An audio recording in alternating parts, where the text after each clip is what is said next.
Espíritus viajeros, os damos la bienvenida y os invitamos a uniros a esta caravana espiritual.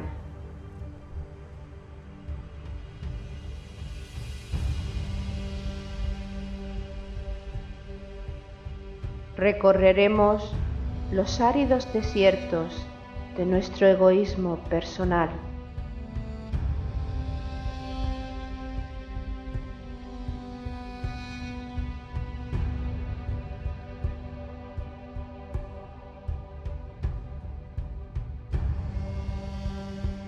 Navegaremos sobre las aguas de los mares y océanos creados por nuestras emociones.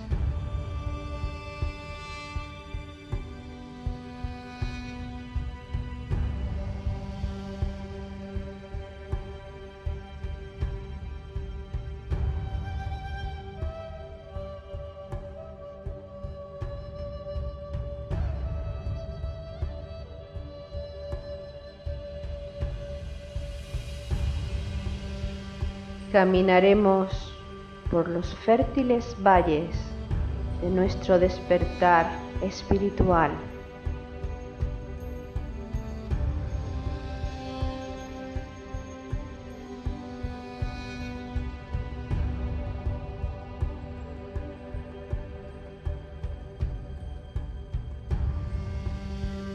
Iniciaremos el ascenso a la montaña sagrada, la morada de nuestro espíritu.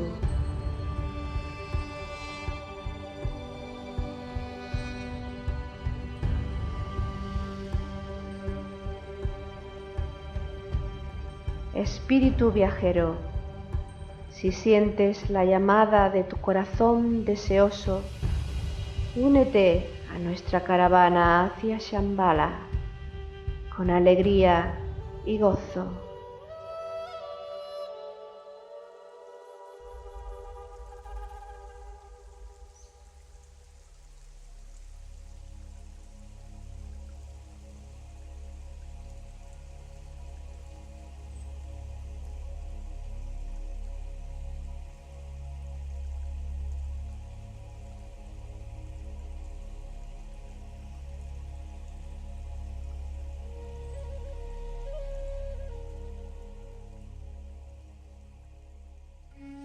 La naturaleza de Dios, en su manifestación universal, tiene dos orígenes: masculino positivo y femenino negativo, entendiendo positivo y negativo desde un punto de vista energético.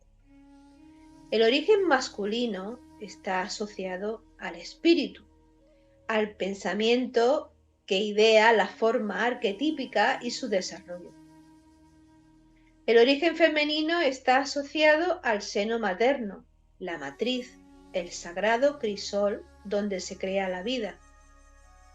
La unión de ambos orígenes obra el milagro de la inseminación del sagrado crisol y la creación de todo el universo manifestado. Espíritus viajeros, almas en evolución, os damos la bienvenida y os invitamos a que nos acompañéis en nuestra jornada número 45 de nuestra caravana espiritual hacia Shambhala, origen masculino y femenino de Dios. Organizan la caravana Paco Ortiz y Lori Bermúdez.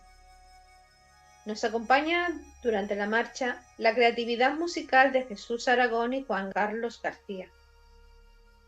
Nuestra creatividad es enriquecida por las reflexiones de Jesús Jurado.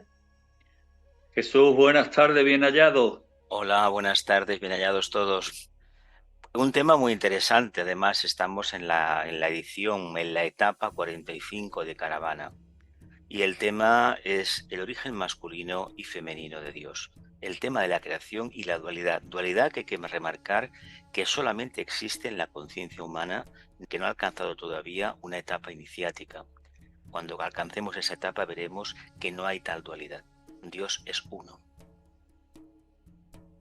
El texto que hemos leído en la introducción ha sido extraído del libro El legado del Agni Yoga, escrito por Francisco Javier Ortiz, es decir, escrito por quien nos habla. Y lo menciono no con ánimo de presunción, sino por el hecho de hacer lo que hacemos en todos los programas con todos los textos, mencionar el libro de procedencia y el autor. Bien, pues vamos a analizar vamos a desarrollar esta jornada, este programa, analizando 4 aspectos. En primer lugar, el origen dual de la divinidad. En segundo lugar, el origen masculino de Dios. A continuación, el origen femenino de Dios. Y para finalizar, el proceso de la creación de todo el universo manifestado. Comenzamos con el origen dual de la divinidad. En la jornada inicial de nuestra caravana espiritual hacia Shambhala, el programa titulado Dios Único, se abordó el origen dual de la divinidad. Si el propósito del Agni Yoga es manifestar nuestra divinidad interior, por supuesto debemos conocer cuál es su verdadera naturaleza. Leamos de nuevo la parte que corresponde o que menciona este origen dual de la divinidad del libro El legado del Agni Yoga. La naturaleza de Dios en su manifestación universal tiene 2 orígenes, masculino positivo, femenino negativo, entendiendo positivo y negativo desde un punto de vista energético. Punto de vista energético que también se menciona en la carta de Lennart Roerich de su tomo número 2 de fecha 26 de noviembre de 1935.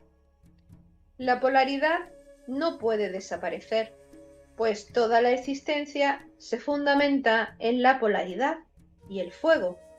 Este elemento creador de vida es dual en su origen divino. Hay que remarcar que hay un concepto de la creación que no se acaba de asimilar. El propio Dios, el propio Logos, si está manifestado es dual, si no está manifestado, lo que es propósito. Pero es propósito en un plano muy elevado de evolución, al cual el 4.º reino de la naturaleza, el reino humano, no accede todavía. Entonces el gran problema es reconocer que el espíritu y la materia, la parte masculina y femenina del Creador, son exactamente la misma y coinciden en este periodo en que Él está manifestado, este periodo inmenso de este Manvantara en el cual está evolucionando y nosotros con Él en el sistema solar. Por lo tanto, el día que los humanos alcancen cierto nivel de liberación, evidentemente esta percepción desaparecerá. La dualidad hay que entender que todo está contenido en el Uno, todo está contenido en el Padre. No hay nada fuera de ese punto de conciencia, absolutamente nada. Y para que se produzca la creación es preciso, digamos, armonizar, equilibrar correctamente estos 2 aspectos de la dualidad. A ello hace referencia el aforismo número 67 del libro Infinito 1. El triunfo del cosmos está en armonización de los 2 orígenes. Es precisamente el equilibrio perfecto, la armonía perfecta entre este par de opuestos que da origen precisamente al universo manifestado. Es como los humanos. Los humanos, el día que entendamos qué significado tiene la materia o qué significado para nosotros tienen los cuerpos de expresión, ese día estaremos en condiciones de expresar el punto neutro, la conciencia. Mientras esto no acontezca, el 4.º reino de la naturaleza no será lo que está destinado a ser, la puerta al reino superior. Por lo tanto, si la armonización de los 2 orígenes, como hemos visto en la lectura anterior, da lugar a la unidad, podemos decir que este principio de unidad se constituye, se erige en el fundamento de la vida en el cosmos. Pero, ¿qué es lo que impulsa a realizar esta armonización? Pues precisamente el magneto cósmico, tal y como se expresa en el aforismo 139 del libro Infinito 1. La vida está determinada bajo el principio de la unidad, la unión del espíritu y la materia, la unión de los orígenes, la unión demostrada por todo el cosmos. La unión es la base del magneto cósmico.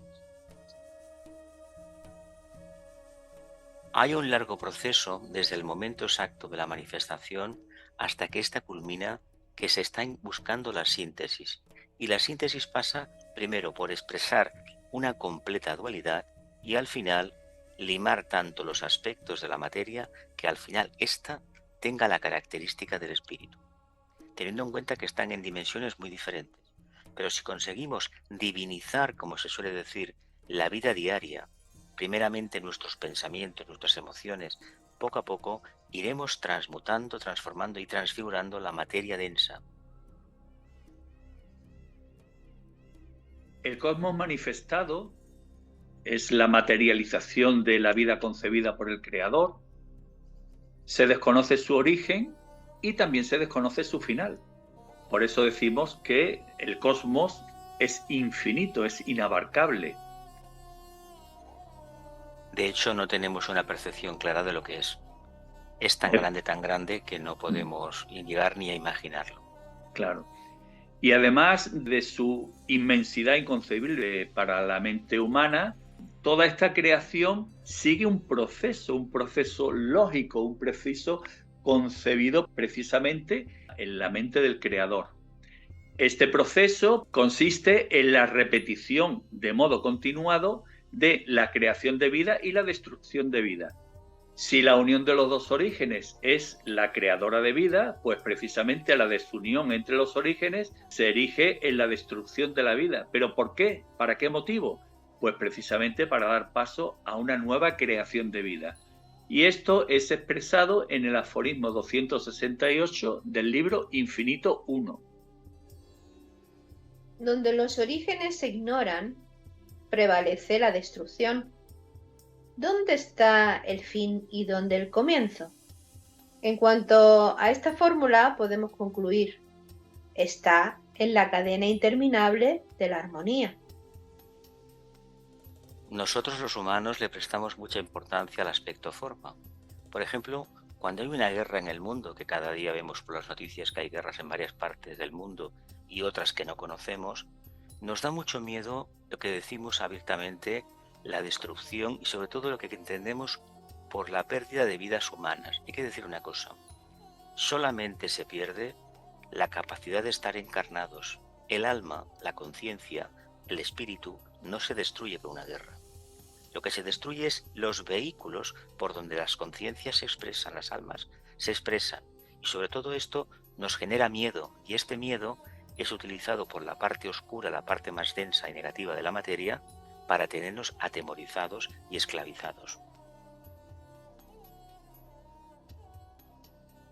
Una vez analizado el origen dual de la divinidad, pasemos a analizar sus dos polaridades. Comencemos por el origen masculino de Dios. Y para ello leemos nuevamente el párrafo del libro El legado del Agni Yoga. El origen masculino está asociado al espíritu, al pensamiento que idea la forma arquetípica y su desarrollo.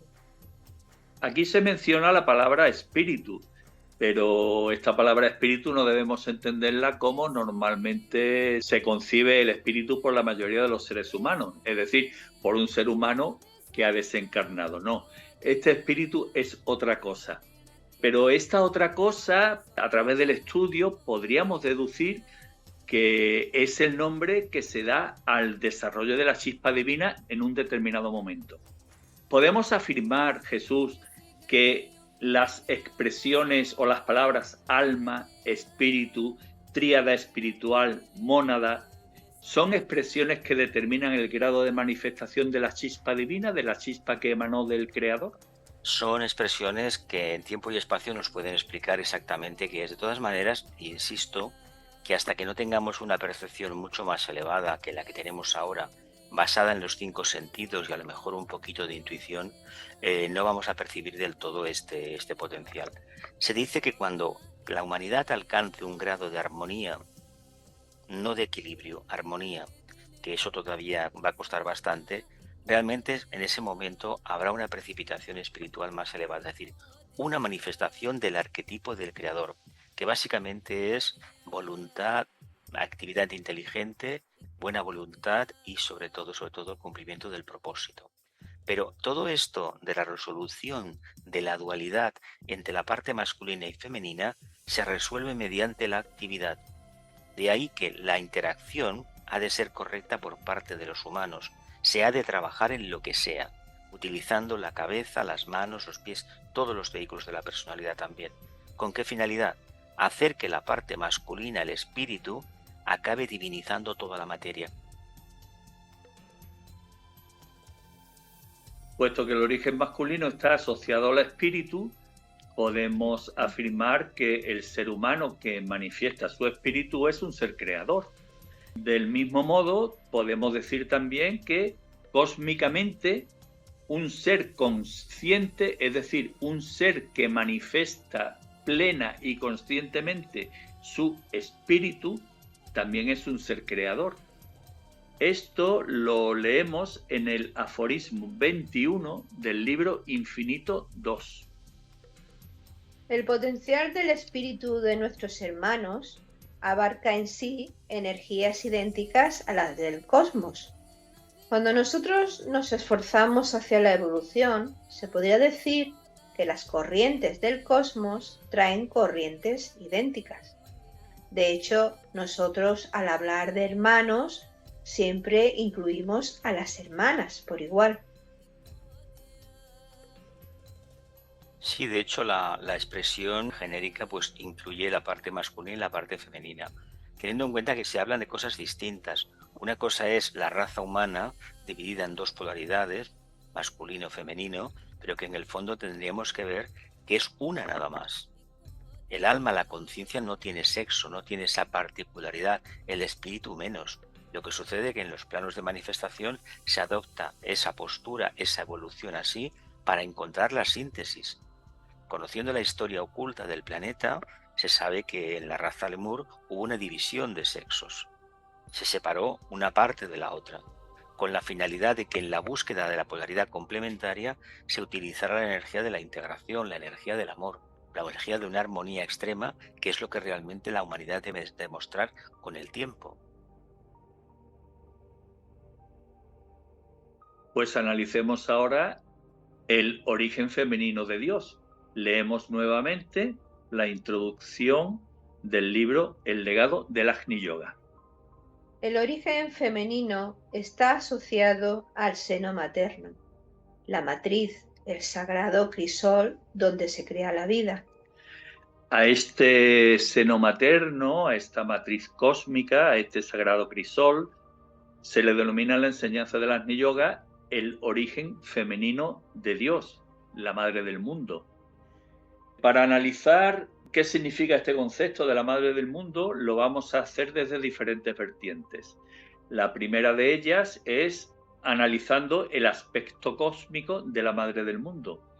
A este respecto, leemos en el segundo tomo de las cartas de Lena Reri, de la carta de fecha 5 de septiembre de 1935, lo siguiente.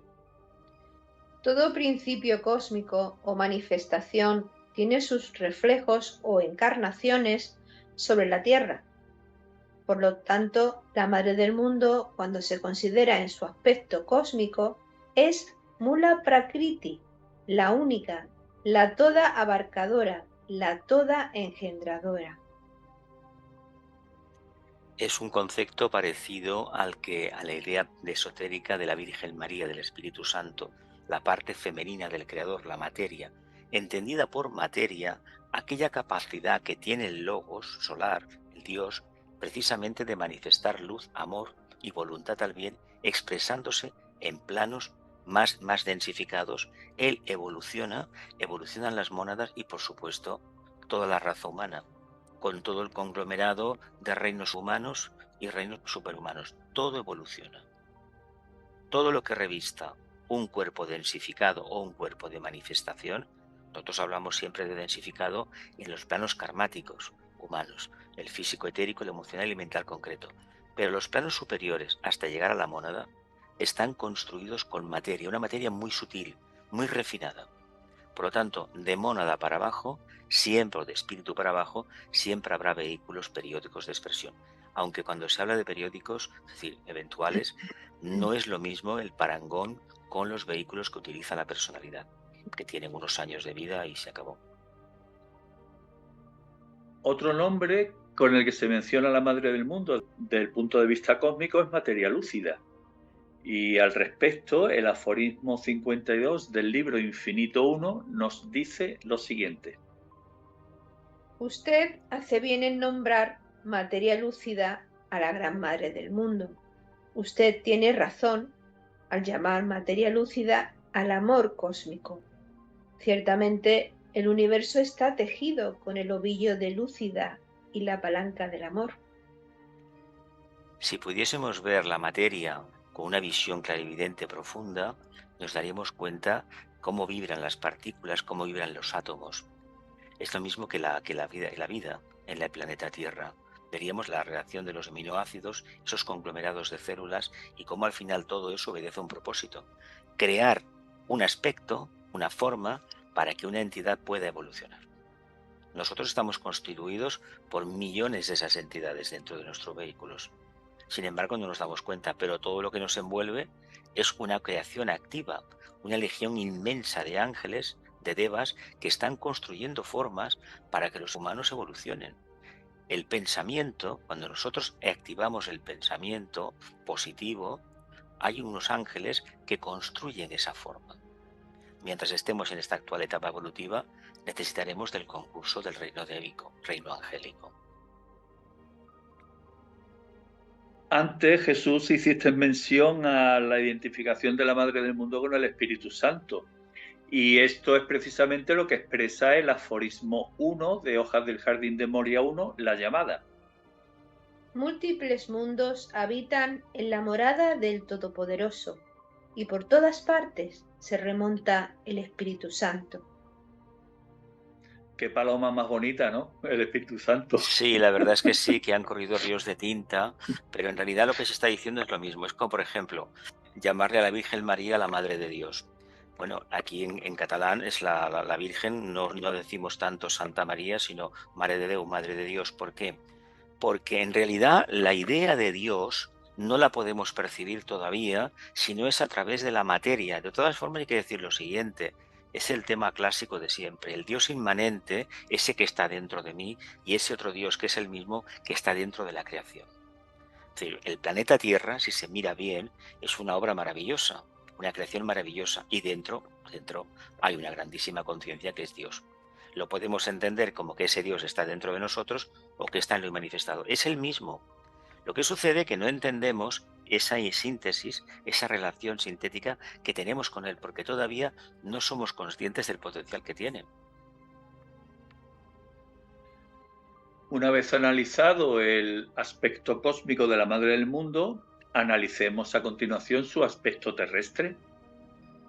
En la carta de fecha 5 de septiembre de 1935, correspondiente al tomo segundo de Cartas de Lena Röhrig, leemos lo siguiente. Sin embargo, en el reflejo terrenal, ella es el gran espíritu del principio femenino. Porque es la materia, la parte densificada, la parte a través de la cual las energías de la divinidad se manifestarán. La materia es inteligente, solamente lo que requiere, por parte de los humanos, una atención plena, y hará el trabajo que está destinado, porque forma parte de la propia esencia divina, es decir, es la parte manifestada de la esencia divina.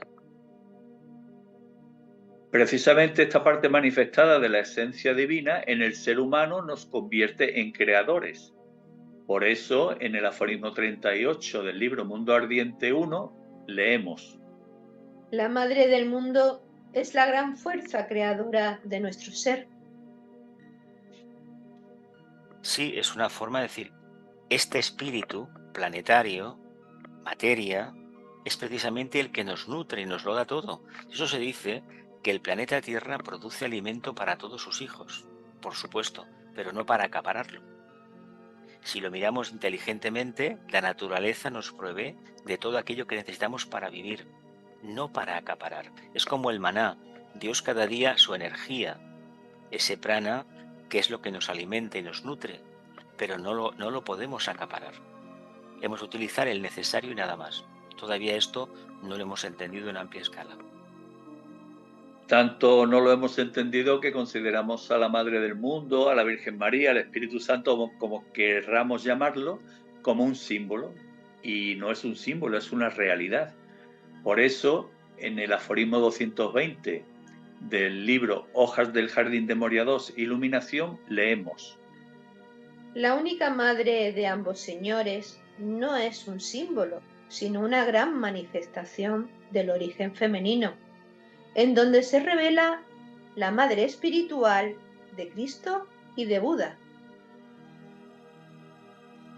Es una forma de entender que estos grandes avatares también necesitaron la materia, este principio nutricio, densificado, para poderse expresar.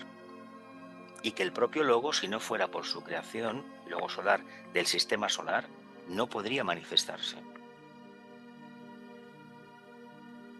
Y a nivel cósmico, el aforismo 8 de jerarquía nos dice: Maitreya desea transformar la vida en la tierra, en el esplendor de la Madre del Mundo. Sí, sí, sí, la belleza de la vida es ilimitada.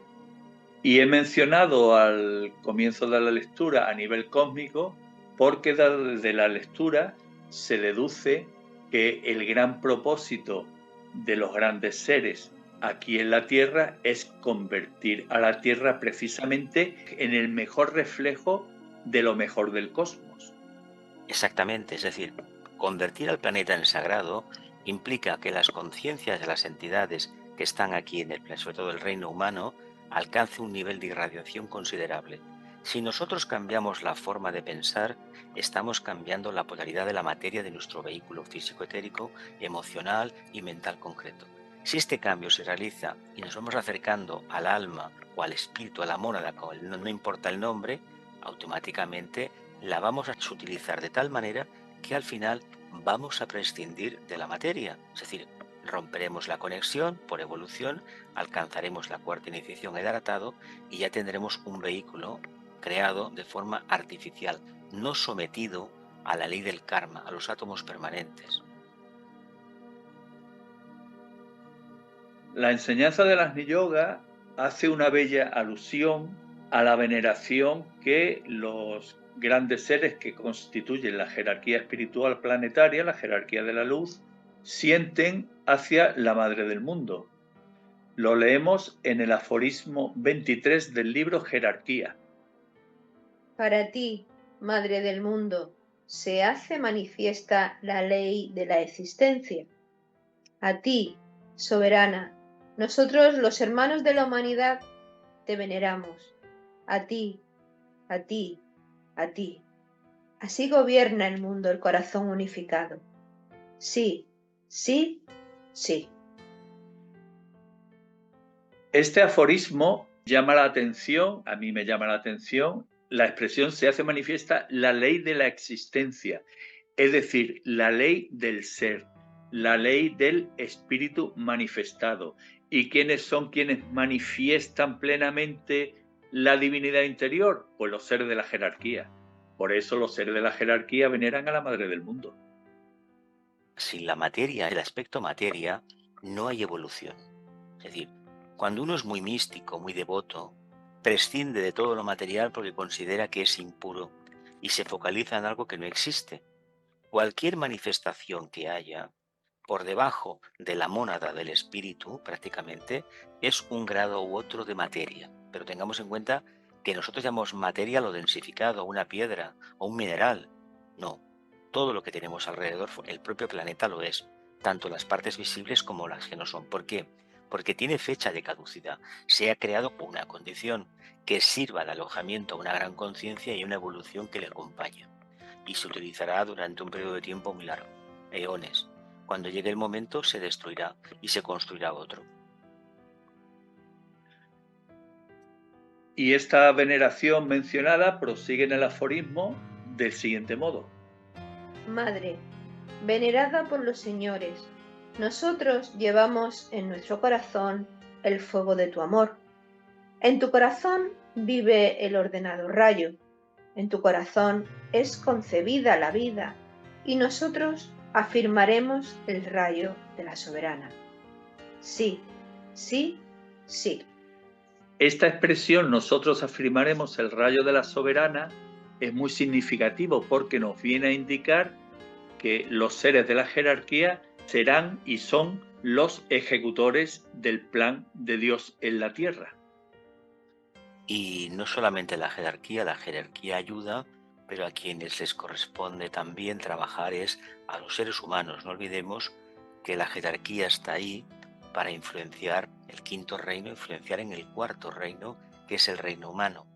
Reino que necesita todavía poseer vehículos eventuales, periódicos, para manifestarse, eso que llamamos la reencarnación. La jerarquía, los integrantes ya trascendieron esa etapa evolutiva.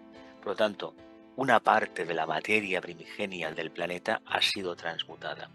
Queda todavía bastante, por descontado que sí, pero hemos de entender que estos ciclos de aparición y desaparición, con los correspondientes periodos de silencio o pralayas, tienen la finalidad de divinizar la materia. No olvidemos que es una creación. Y solo a través, por ejemplo, el movimiento rotativo de la Tierra, que es una forma, lo mismo que significaría para el humano evolucionar, los mundos evolucionan, porque es la energía de los dioses creadores girando sobre su propio eje que van purificándola. Pues analicemos ahora, a continuación, el último aspecto de la Madre del Mundo, y es precisamente la relación entre la mujer y la Madre del Mundo. Escuchemos lo que nos escribe Elena Röhrig en el aforismo 150 de su libro Hoja del Jardín de Moria II, Iluminación. La Madre del Mundo aparece como el símbolo del origen femenino en la nueva era, y el origen masculino devuelve voluntariamente el tesoro del mundo al origen femenino. Las amazonas eran la personificación de la fuerza del principio femenino y ahora es necesario enseñar el aspecto de la perfección espiritual de la mujer. Sí, en la era de Acuario se trabajará el aspecto femenino, asociado básicamente a trascender la mente en la búsqueda de la intuición. Así como la mente está sujeta a la dualidad, la intuición no lo está. De ahí que la materia, como solemos decir, tiene la finalidad de revelar el misterio del espíritu.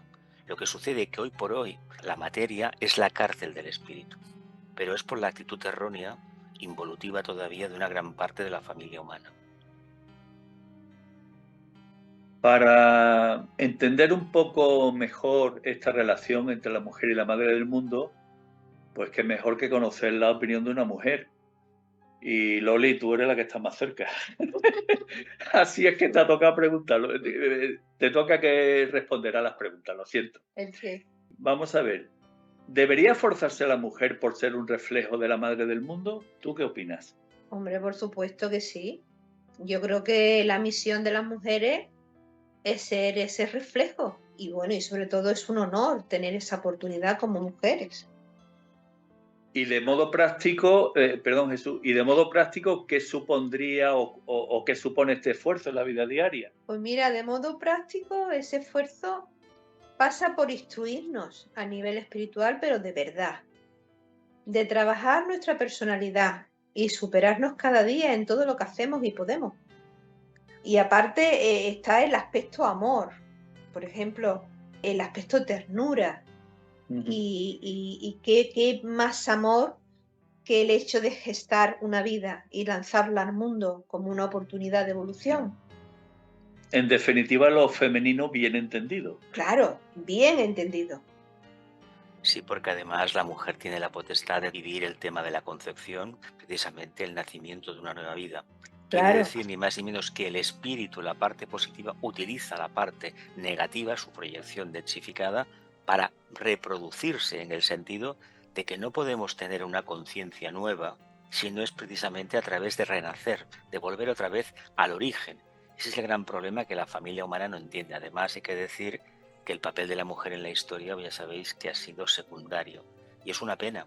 Es una pena porque en el futuro, en un futuro muy lejano, a lo mejor a finales de la era de Acuario, la humanidad que quede en manifestación, luego volverá más, evidentemente, tal vez tenga esa síntesis y no haya esa diferencia entre hombre y mujer como hay hoy en día. Pues muy bien. Analicemos ahora el último aspecto que nos queda, que es la creación de todo el universo manifestado. Leemos nuevamente la introducción que fue dada del libro El legado del Agni Yoga. La unión de ambos orígenes obra el milagro de la inseminación del sagrado grisol y la creación de todo el universo manifestado. Vamos a ver, este proceso creador puede ser muy complejo y al mismo tiempo es muy simple. Vamos a intentar hacer un resumen sintético del mismo. La creación del universo está basada en el patrón de actividad del átomo. Podemos decir que el átomo pues, es esa chispa que en su día, en los confines del tiempo, pues emanó del creador. Y el átomo se debe de entender tanto como el átomo elemental, cuando nos referimos al microcosmos, así como del átomo cósmico cuando nos referimos al macrocosmos.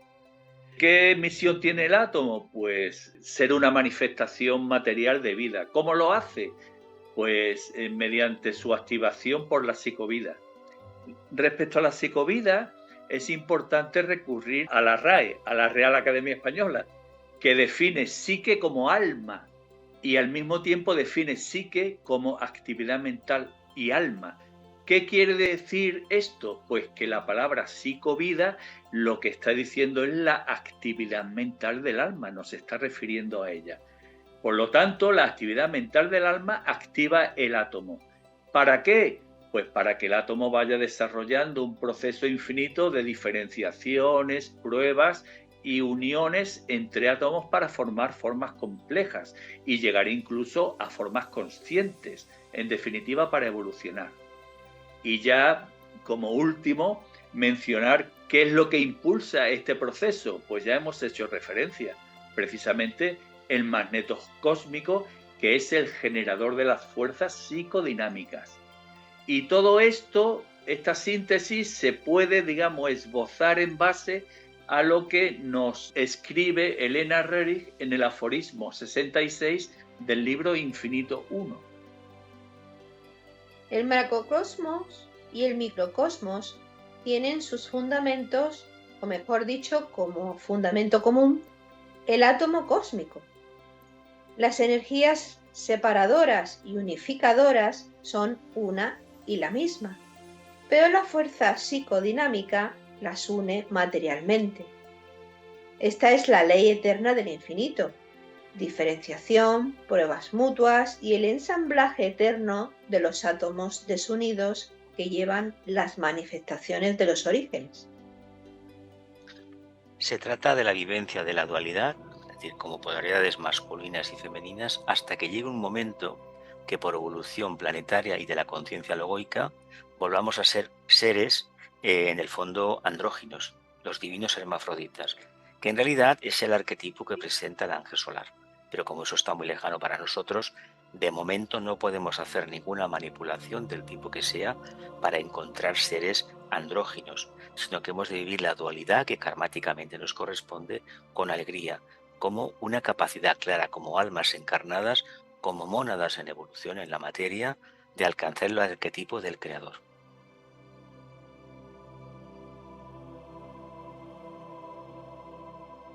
Muy bien, pues yo creo que hemos realizado un análisis muy sintético, muy concreto, muy instructivo sobre todo lo referente a este origen masculino y femenino de la divinidad.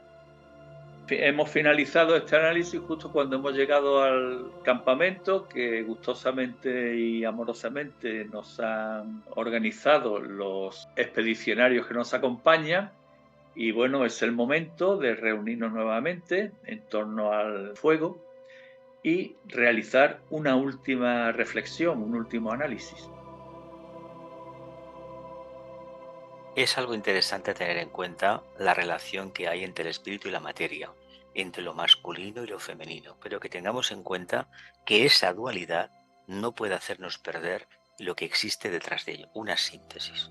Por lo tanto, una mujer en el fondo lleva un hombre y un hombre en el fondo lleva una mujer. ¿Qué quiero decir con esto? Que las energías son las mismas, Lo que sucede es que según las constelaciones y el grado de evolución que tengamos cada uno de nosotros, vamos a acentuar una cosa u otra. En el área de Piscis la mujer tuvo un papel, en Acuario será diferente. Lo que estamos viendo ahora a nivel planetario sobre lo que va a ser en Acuario, a ver, hay una gran distorsión de las energías de la identidad de género, bastante distorsión. Pero hay que tener en cuenta una cosa, en este primer decanato, regido del área de Acuario, regido por Saturno, uno de los señores del karma, tal vez el más poderoso, tiene que salir esta extrema dualidad. Y ya más adelante las aguas volverán al cauce. Pero hay que tener la experiencia de la manifestación de todo aquello que hoy por hoy no acaba de resonar del todo bien. A mí lo que hemos, digamos, trabajado hoy en este programa, en esta reunión, me recuerda a algo que dijo Elena Rerick en uno de sus libros y que me parece magistral y llevado a la práctica. Es el hecho de decir que la humanidad es como un ave. El ave necesita sus dos alas para volar. Un ala sería el hombre y el otra ala sería la mujer, pero en conjunto. Sería la forma en que la humanidad va a poder alcanzar cotas más altas de evolución.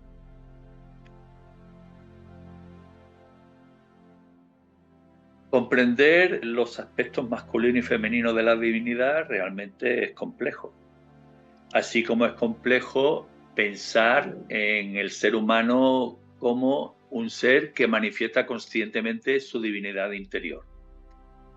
Cuando la complejidad nos impide ver el proceso, debemos de centrarnos más en los aspectos prácticos.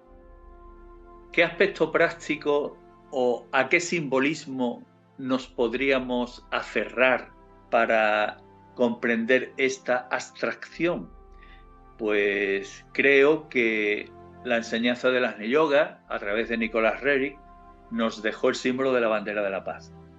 El símbolo de la bandera de la paz, tal y como él lo explicó, se erige en el símbolo de la conciencia, el símbolo del desarrollo de la conciencia en el ser humano. Y es un símbolo geométricamente perfecto que nos invita a reflexionar sobre la armonía.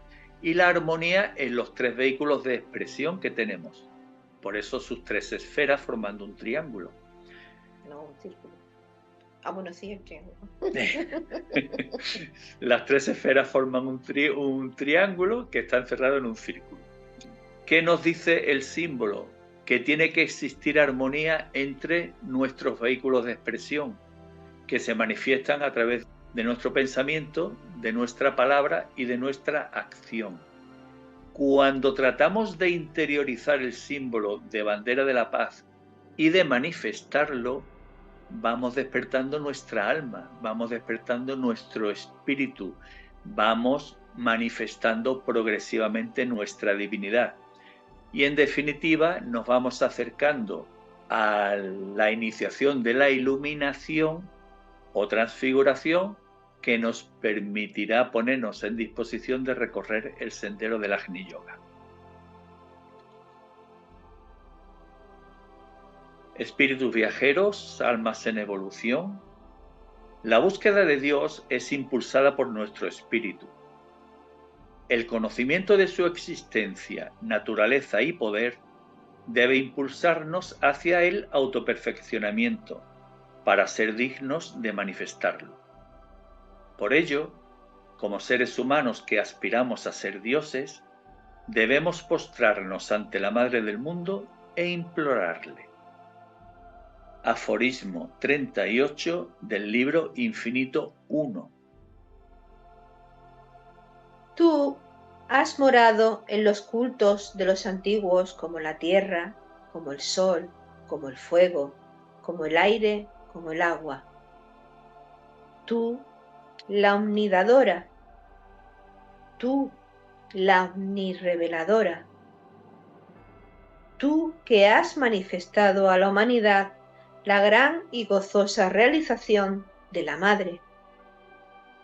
Tú que has indicado el logro y has velado tu imagen. Tú que nos has manifestado el fuego del espacio. Tú, que has cargado sobre tus hombros el peso de las acciones humanas,